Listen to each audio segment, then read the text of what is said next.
5 centavos Philippine coin.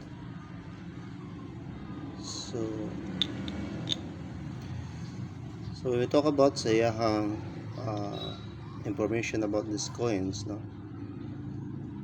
Sa tubangan, the over-seated man with a hammer and anvil facing right, smoking volcano, this one at the right, no? On the top, iyahang 5 centavos, then sa below is the Pilipinas, no? At the back,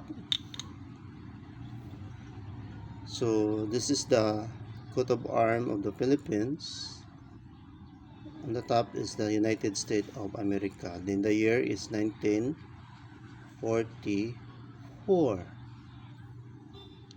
So duharan ni siya kaklase nga 5 centavos na nga year, 1944 and 1945. So the composition of this 5 centavos is nickel brass, 65% copper, 23% zinc, and 12% nickel. So iyang kabugaton is 4.92 grams. Then yung diameter from here to here, no, is 19. Then the thickness, yung thickness is 2.4. So when we talk about sa iyahang mintage, mintage, no? The 1944, ang mintage niya is 21,198,000. Kaya i-compare nimo sa 1945,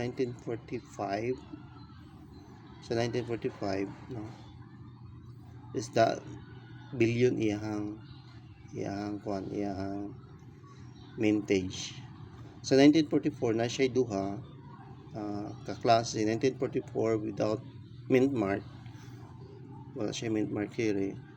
Then na isa ka 1944 with iyang mint mark kay S, no, kani kay no mint mark man siya.